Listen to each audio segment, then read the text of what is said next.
नमस्कार, मैं doctor Neha Bhandari, consultant paediatric nephrologist, Aakash health के super speciality hospital Dwarka, Delhi से। तो बहुत बार पेरेंट्स मेरे पास आते हैं जब नेफ्रोटिक सिंड्रोम का फर्स्ट एपिसोड या रिकरेंट एपिसोड होते हैं बच्चों को, तो उनको डाइट को लेके बहुत सारे क्वेश्चंस होते हैं कि हमें क्या खिलाना चाहिए, क्या नहीं खिलाना चाहिए, कौन सी चीज़ हमें अवॉइड करनी चाहिए, कौन सी चीज़ कितनी मात्रा में देनी चाहिए। एक स्पेसिफिक रूप से उनको एक डाइट चार्ट चाहिए होता है। तो आज मैं आपसे इस हमारे नेफ्रोटिक की सीरीज़ में क्या डाइट बच्चों को देनी चाहिए नेफ्रोटिक सिंड्रोम में, उसके बारे में बात करूंगी।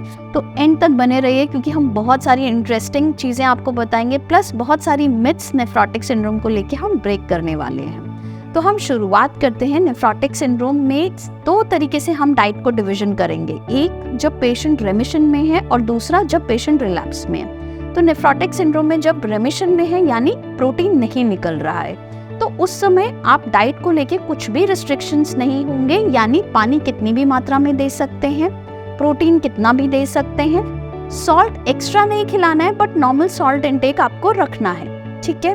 अब हम दूसरे तरह के पेशेंट्स की बात कर रहे हैं जो ज्यादा इंपॉर्टेंट है, यानी जब रिलैप्स में है, जब प्रोटीन निकल रहा है। उन बच्चों के अंदर आपको सबसे पहले तो वाटर रिस्ट्रिक्शन बहुत इंपॉर्टेंट है। वाटर का मतलब कोई भी तरल पदार्थ, वो सूप, दूध, चाय, पानी, सब कुछ, वो आपको रिलैप्स के टाइम पे रिस्ट्रिक्ट करना है उसके बॉडी के अकॉर्डिंगली। सो बॉडी का वेट आप कैलकुलेट आपके पास होगा, उसके अकॉर्डिंगली कितना पानी का रिक्वायरमेंट है। तो अगर 10 किलो का बच्चा है तो लगभग 100 ml पर केजी से यानी 1000 ml रिक्वायर्ड है, तो आप कोशिश कीजिएगा 40 to 50% ही आपको लिक्विड पूरे 24 घंटे में देना है।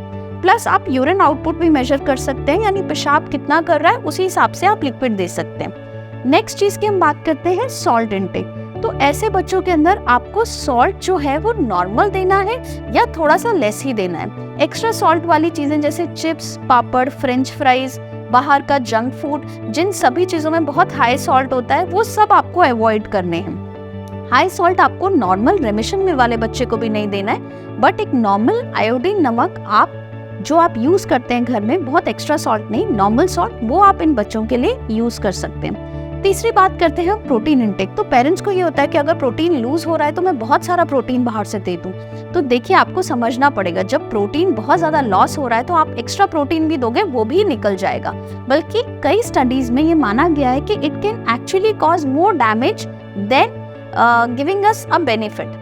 तो प्रोटीन को आप लिमिटेड मात्रा में दीजिए, जो नॉर्मल रिक्वायरमेंट है किसी भी बच्चे के अंदर 2 ग्राम्स पर केजी का, आप उतना प्रोटीन ही रखिए, एक्स्ट्रा प्रोटीन नहीं देना है। हाँ, जब वो बच्चा ठीक है और आपको लगता है कि वो वेट गेन नहीं कर रहा या उसका मसल मास नहीं हो रहा, तब आप उसको डेफिनेटली प्रोटीन सप्लीमेंट दे सकते हैं। बहुत सारी चीजें इस बात पे भी निर्भर करेंगी कि नेफ्रोटिक में कोलेस्ट्रॉल बहुत हाई हो जाता है। तो कोलेस्ट्रॉल हाई होने की वजह से आपको घी, तेल खाने में रिस्ट्रिक्ट करना जरूरी है।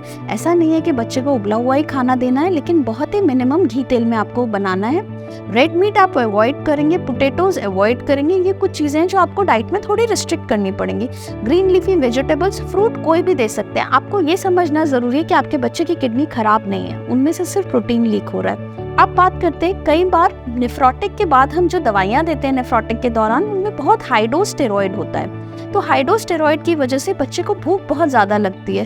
तो आपको अवॉइड करना है बच्चे को बहुत ज्यादा फैटी फूड देना, बहुत ज्यादा ऐसा फूड देना जिससे और उसका वेट गेन हो जाए। आपको थोड़ा सा उसको अगर मंचिंग का भी मन है, अगर रेमिशन में है बच्चा, तो पहले आप 1 ग्लास उसको पानी ऑफर कीजिए, उसके बाद ही कुछ खाने को दीजिए।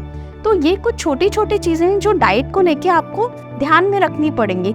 अगर आप फर्दर कुछ भी जानना चाहते हैं नेफ्रोटिक सिंड्रोम की डाइट या बीमारी और रिलैप्स के बारे में, तो आप हमसे Aakash health care super speciality hospital में कंसल्ट कर सकते हैं, या नीचे चैट बॉक्स में भी आप हमसे कमेंट्स में कुछ पूछ सकते हैं। आई होप ये जानकारी आपके लिए बहुत काम की होगी। Thank you so much.